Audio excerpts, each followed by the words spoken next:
What's up, freaks and gentlemen? My name is KotyTang. There are a lot of anime and games out there that could definitely work in a cinematic space. There's also those that could pretty much never, but there's always gonna be somebody that's gonna want to do it. And when that time comes, within the first 10 seconds of that trailer, every single person already knows whether or not it's about to be complete and utter trash. Live action is one of those maybe just don't do it kind of things in existence. You spy, cowboy, bounty hunter for hire! Wake up! I have a job for you! A bounty!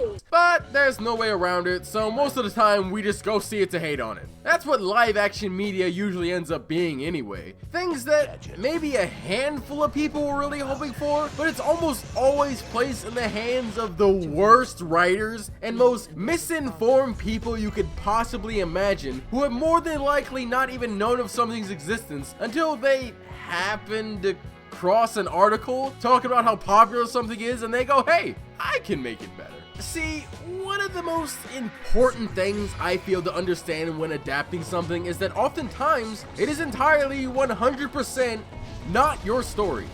And those are not your characters. And the people going to watch these things are usually not your fans. Everybody adapting somebody else's media needs to immediately understand and respect that fact.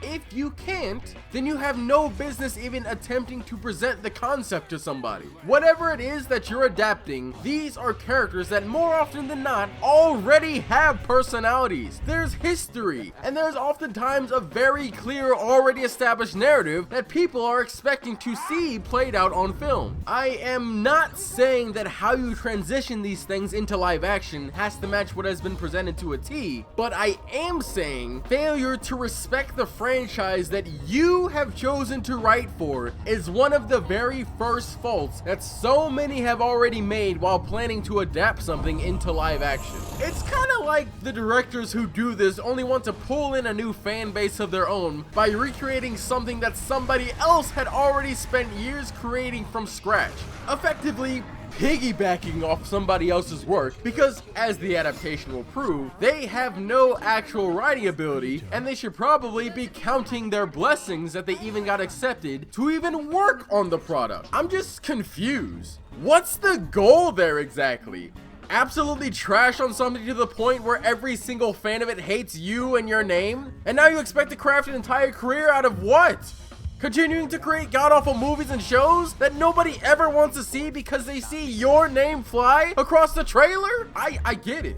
Yeah, there are a lot of things that, when thought about, they're just absolutely ridiculous. Like seeing a 3-foot-tall anthropomorphic hedgehog running around in a real-life setting. But you know who you can't tell are thinking it's ridiculous? These guys. None of the cast plays it as a ridiculous thing. And you know who takes it even more seriously? The audience that you're advertising to. The ones that you actually want to see the adaptation. I agree, live action Sonic is silly. And jokes can be made about it in the movie, it is goofy. But everybody working on these movies took everything seriously. And with it came 2 great movies. But if you, as somebody willingly working on adapting something, can't even respect or take what you're doing seriously and just constantly throw shade, make deliberate jabs, and take a dump all over established lore and beloved characters, you're doing it wrong. There is nothing wrong with being self-aware and having fun with what you're making. But if you think major concepts vital to the narrative are too ridiculous to even include, then you most likely shouldn't be working on the project at all. You, as the people making the adaptation, should be able to reincorporate things you find ridiculous in a proper and respectful way. If you can't do that, then point blank, you're a bad writer. And even worse, a bad director for taking things important to the people that you're supposed to be creating something for and allowing it to be scrutinized this way. Because, you see, that's what sells the idea. Showing the audience This is what's happening. This is legit. This is really going on. And the characters are reacting to this very real scenario accordingly. That's how you sell the story. That's how people relate and believe what they're seeing. Don't downplay what you're making. Take it seriously. The rings in Sonic are a good example of this. Obviously, we can't just have Sonic collecting rings and they fly out of his body when he gets hurt. In Sonic, they're trying to craft a semi-believable real-world setting, not an over-exaggerated animated cartoon. So we still have the rings, and they're still worth collecting, but now they have a level of value that makes them important to even the narrative that's being crafted. This is created from one of the concepts built into the game already. These giant rings actually exists in the world of Sonic the Hedgehog. And when Sonic jumps into them, he's warped to another area, similar to the movie, but utilized differently. It fully respects the media that it's pulling from and reintroduces it in a satisfying way. It's extremely simple to understand. Either respect what is established as a serious fact of the narrative, or reintroduce it in a way that respects the already established canon, and doesn't punch down on what has been around for, in many cases, generations. It's vital to get the looks right. I don't think this can be stressed enough. Nothing will break the immersion more than poorly designed costumes and shoddy CGI characters, especially when it comes to the special effects. It's hard enough to animate something incredible. Now you're also trying to animate that same exact thing with real people. So you're gonna need to sink a ton of money and get some real hard workers to make these top-notch animated scenes translate to top-notch scenes in real life as well. If you flop on that end, and then also continue to add in the most abysmal acting and dialogue that you've ever heard, your movie is guaranteed to fail. Marvel is basically the bar for how to do live action right. Their more recent additions to the story, we'll just ignore those for now, but if anybody understands and respects the source material, takes what they're doing seriously, and translates it all into a real life setting, Marvel happens to be one of the greatest at doing just that. On the other end, there's DC and Disney, but those are videos entirely themselves. Oftentimes, writers focus on a character who is literally a brand new creation that has never existed before the adaptation. For some reason, the writers want these characters to be the lead role, which is asinine because there already is a lead role. Even better when you just change the entire cast around to do things that they have never been known to do in order to fit your narrative. You just write them as though it's always been that way. I don't really care how you try to split it. If you're fortunate enough to work with somebody else's IP and you don't work for the company, you're making a fan project. You know what?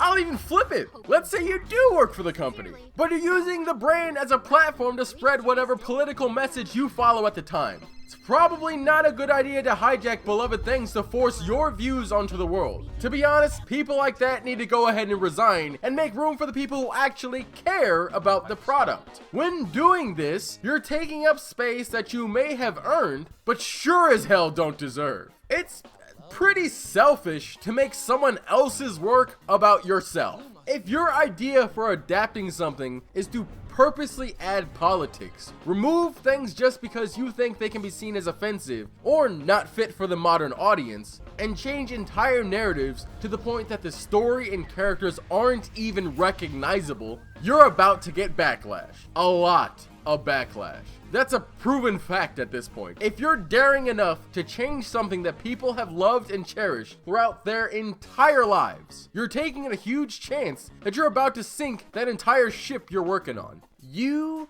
can't fear writing something because something can be seen as offensive. Half of the point of writing something that is offensive is because it's supposed to be seen as offensive. A writer can create a character, an idea, or even a plotline that is entirely meant to be taken as offensive. That doesn't mean that the writer agrees with anything they're showing. Now, I'll agree, there are things that need to be reworked because there are a lot of cartoons from back in the day that did some stuff. When adapting something, there are plenty of non-harmful changes that you can make that don't impact the story. But you can't sit there and tell me you're stupid enough to not tell when you're plastering over an already finished painting. Put it like this: if your professional work is comparable to fan fiction, you're about to lose all credibility. So, I hope it was worth it.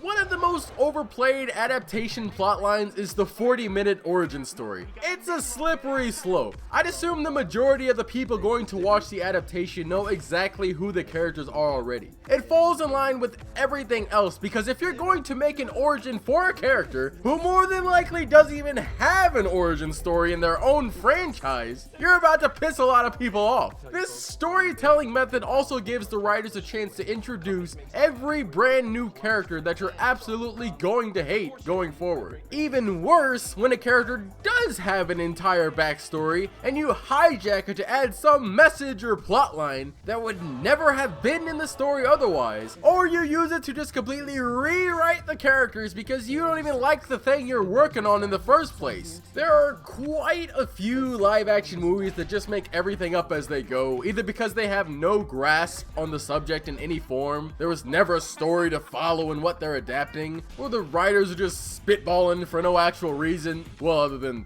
that they're just awful writers. These things always end with the adaptation having these completely idiotic plot lines that the characters would never find themselves in, gracefully forcing everybody to act out of character and just making the entire experience cringy as hell. There are plenty of things that might be more specific to each adaptation that have ruined it. Live action itself isn't really the ideal way to present an animated franchise. If you're going to make an adaptation out of something, I'd say majority of the time you're better off just keeping it animated. Whether it's CGI or 2D, things don't need to be adapted this way. A lot of things don't work without the exaggerated animation that comes with it. I'd even say that most things aren't even designed with the thought that anything going on can be replicated in real life. And oftentimes, it's animated because it simply looks better as an animation. There are plenty of stories that are real enough that can be put into the real world space and adapted properly. But you take out a massive element to the characters when you try to find an actor and dress them up as a cartoon instead of just animating them. But then again, the odds of it being placed in the hands of people that actually care about the product are next to never. And it's actually going to be put into the hands of people that are purposely going to ruin everything you loved about it because they just want you to tune in. Tell me why I should trust you.